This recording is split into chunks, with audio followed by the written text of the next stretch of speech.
Hello बच्चों, कैसे हैं आप सब? होप सब अच्छे होंगे।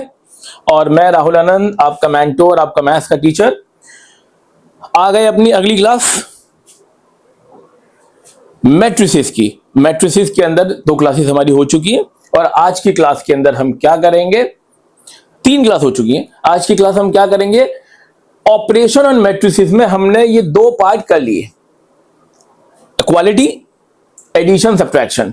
आज का टॉपिक हमारा मोस्ट इंपॉर्टेंट है। कैसे इंपॉर्टेंट है? पहला पढ़ेंगे मल्टीप्लिकेशन बाय अ स्केलर, कोई कांस्टेंट वैल्यू। दूसरा पढ़ेंगे मल्टीप्लिकेशन ऑफ मैट्रिसेस। ये वाले पर मैंने स्टार लगा रखा है क्योंकि अगर आपको मल्टीप्लिकेशन मैट्रिसेस की नहीं आई तो 3rd चैप्टर और 4th चैप्टर मैट्रिसेस डिटरमिनेंट सब आपका बर्बाद हो जाएगा। तो आज की क्लास को बड़ा ध्यान से देखेंगे। सबसे पहला टॉपिक है मल्टीप्लिकेशन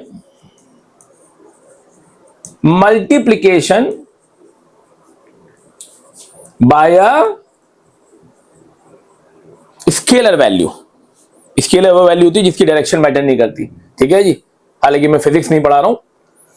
तो मल्टीप्लिकेशन बाय स्केलर क्या होता है? Let A be a matrix aij, order m by n, number of rows m है, नंबर ऑफ कॉलम n है।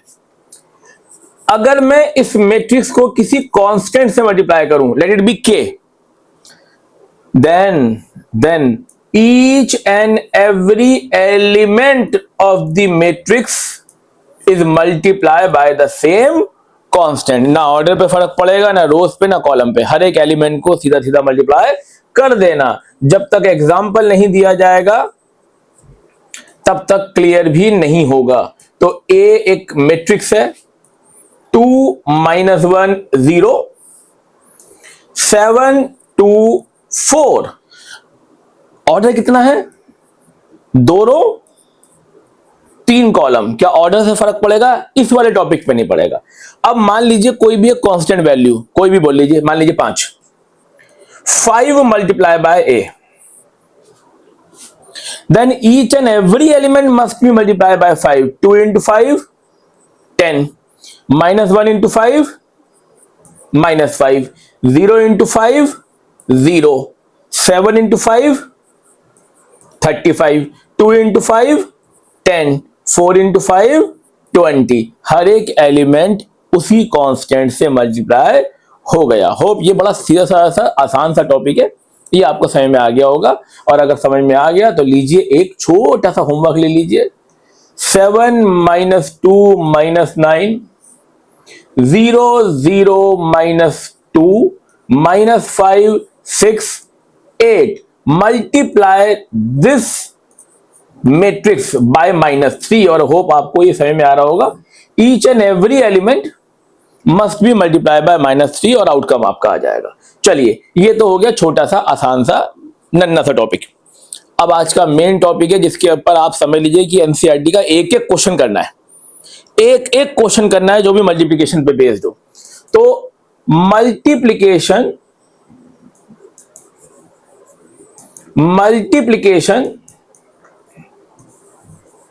ऑन मैट्रिसेस, मैट्रिसेस पर मल्टीप्लाई करना है आपस में, एक मैट्रिक्स का दूसरे मैट्रिक्स से। अब ध्यान देना, let A be a matrix aij m by n, b be another matrix bij r by s। अब याद रखें a into b is possible, इसकी कुछ पॉसिबिलिटी है, is possible. a into b is possible if and only if. पहले हम देख लेते हैं कंडीशन क्या है। जब मैं a into b लिखूंगा तो जो पहले मैट्रिक्स लिखा जाता है उसको हम कहते हैं प्री मल्टीप्लायर, और जो बाद में लिखा जाता है उसको कहते हैं पोस्ट मल्टीप्लायर। सर जी पहली बार ये शब्द सुना है? बच्चों को लगता है उन्होंने पहली बार सुना है। जब आपकी सेकंड थर्ड फोर्थ क्लास जो भी होती है, मैं छोटे बच्चे नहीं पढ़ाता, जब से आपने मल्टीप्लाई शुरू किया छोटे बच्चों ने, तो ये शब्द इस्तेमाल होता है प्री मल्टीप्लाई और पोस्ट मल्टीप्लाई। बच्चों को बताया जाता है कि 6 into 3 is equal to 3 into 6, यानी कि पहले नंबर को प्री और बाद को पोस्ट कहा जाता है। और अगर ये आपस में इंटरचेंज हो जाएंगे तो कोई फर्क नहीं पड़ता। जब आपको कोई फर्क ही नहीं पड़ा था तो आपने फिर धीमे धीमे प्री मल्टीप्लायर और पोस्ट मल्टीप्लायर शब्दों का इस्तेमाल बंद कर दिया, क्योंकि हमने रियल नंबर पे काम किया, ऑपरेशन किया, और रियल नंबर के अंदर a into B B into A बराबर होता है। लेकिन मैट्रिसेस ऐसा नहीं है, मैट्रिक्स एक अरेंजमेंट है, इसमें m by n a into B या b इंटू ए दोनों में फर्क है। अब देखिए ध्यान से, अगर मैं a एक मैट्रिक्स लेता हूं जिसका ऑर्डर है m by n, this is your pre multiplier का ऑर्डर। बी पोस्ट मल्टीप्लायर, इसका ऑर्डर है r बाय s। अब ये दोनों मल्टीप्लाई होंगे तो इसकी भी एक कंडीशन है। सबसे पहला क्या कंडीशन है? Number of columns in pre multiplier, pre multiplier के नंबर ऑफ कॉलम कितने हैं बेटा? n। कितने हैं? n। ये बराबर होने चाहिए number of rose in post multiplier. Number of rose post multiplier के कितने हैं? r। ये दोनों बराबर होने चाहिए, प्री मल्टीप्लायर के कॉलम पोस्ट मल्टीप्लायर के रो बराबर होने चाहिए, तब तो मैट्रिक्स की मल्टीप्लिकेशन पॉसिबल है। तब क्या होगा आंसर? यस, कर सकते हैं मल्टीप्लाई। और मल्टीप्लाई होने के बाद जो a इंटू बी आएगा, दोनों का प्रोडक्ट आएगा, उसका जो नया ऑर्डर आएगा वो इस तरह से आएगा m बाय s, यानी कि जो प्री मल्टीप्लायर के रोज थे वो नए प्रोडक्ट के रोज बनेंगे, और जो पोस्ट मल्टीप्लायर के कॉलम है वो नया कॉलम बनेगा। ये तो हो गई थ्योरी।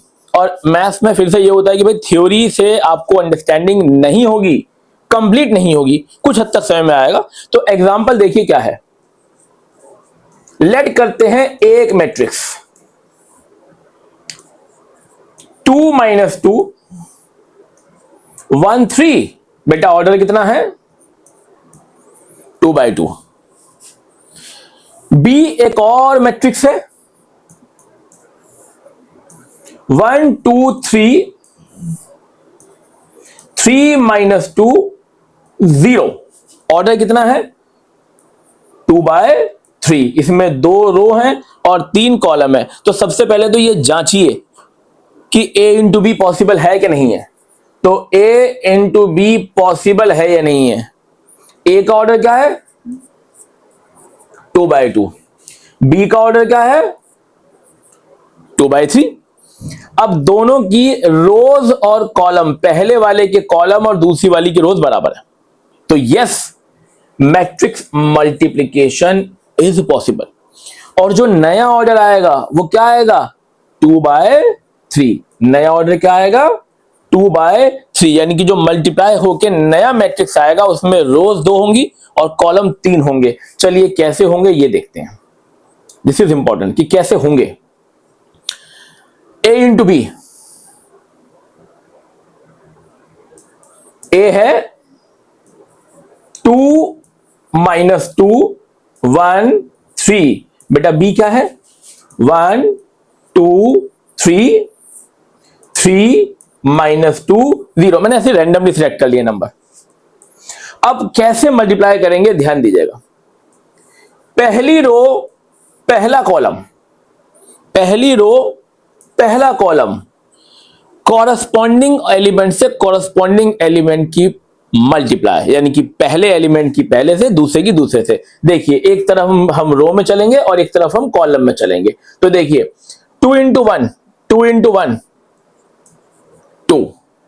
ये आगे बढ़ेंगे और ये नीचे आएंगे, यहां से आगे और यहां से नीचे। -2 इंटू 3 -6। निशान अकॉर्डिंग टू द प्रोडक्ट, जैसे कि 2 इंटू 1 प्लस का 2, माइनस 2 इंटू 3 माइनस का 6। अब जैसे ही बेटा मेरा ये हो गया, पहली रो ने पहले कॉलम के साथ ऑपरेट किया, अब पहली रो इसी तरह से दूसरे के साथ ऑपरेट करेगी।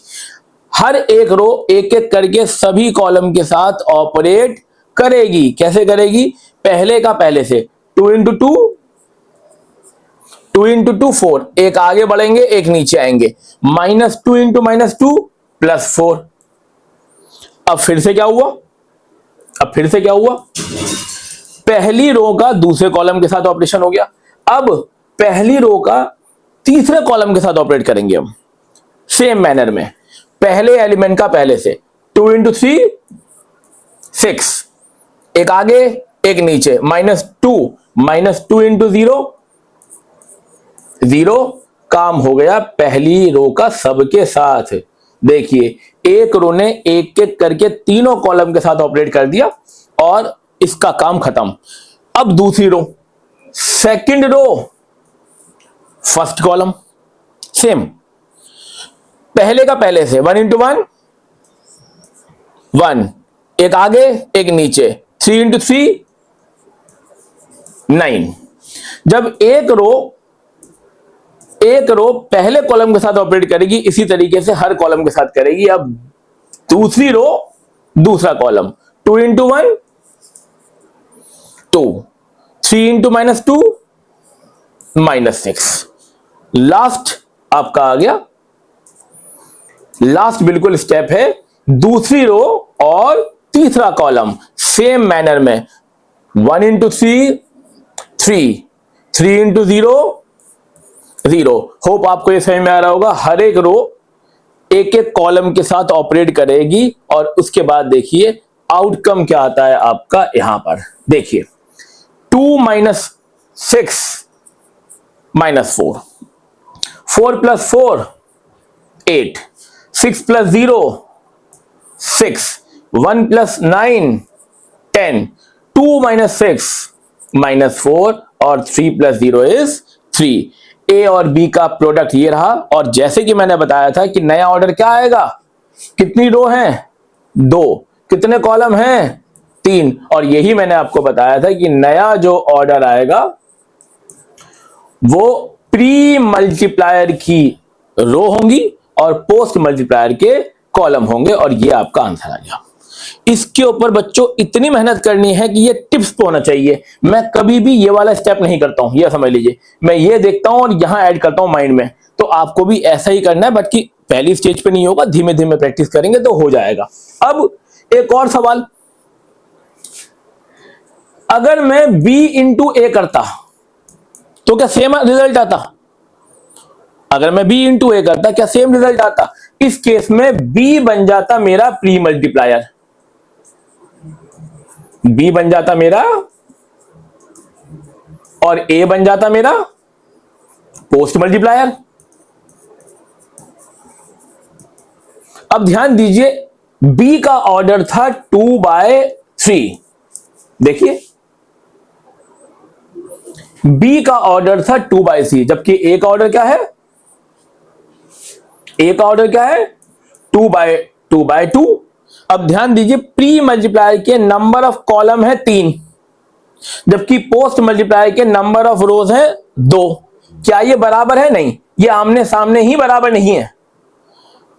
तो b इंटू ए आप लिखेंगे इट इज नॉट पॉसिबल। भाई मुमकिन ही नहीं है, मैट्रिक्स की मल्टीप्लिकेशन ही पॉसिबल नहीं है। तो इससे हमें एक बात पता चली, कि in case of matrix multiplication a into B not equal to b into A, ये बराबर नहीं होते हैं। ये सिंपल इंटीग्रल मल्टीप्लाई नहीं है कि 6 इंटू 3 18 है और 3 इंटू 6 भी 18 है, ये ऐसा नहीं है। अगर मान लीजिए कभी ऐसा हो कि a into B b into A बराबर आ रहा है, तो ये एक स्पेशल कंडीशन होगी। बाय द लॉ, मैट्रिक्स का लॉ ये कहता है कि a into B b into A बराबर नहीं होते हैं। तो होप ये आपको अच्छी तरह समझ में आ गया होगा। और अब आप एक होमवर्क लीजिए, हालांकि होमवर्क के लिए तो एनसीईआरटी बहुत है, बहुत कुछ है उसके अंदर। 2 3 0 1 माइनस 1 2 5 7 9। बी एक और मैट्रिक्स है 7 2 0, 0 माइनस 2 0, 2 1 3। सबसे पहले आप a इंटू बी निकालेंगे और फिर b इंटू ए भी निकालेंगे और चेक करेंगे ए बी और बी ए बराबर आ रहे हैं या नहीं आ रहे हैं। दिस इज योर होमवर्क और एनसीईआरटी को फॉलो करिए, उसमें सारे क्वेश्चन आप अपने हाथ से करिए। ठीक है बच्चों, तो अगर आज की वीडियो आपको हेल्पफुल लगी, पढ़ने में मजा आया, तो प्लीज आप चैनल को सब्सक्राइब करें, शेयर करें अपने दोस्तों के साथ और इसे लाइक करें। और अगर कुछ चाहते हैं मुझसे एक्स्ट्रा या कुछ इंप्रूवमेंट तो प्लीज कमेंट करिए, मैं जरूर उस पर ध्यान दूंगा।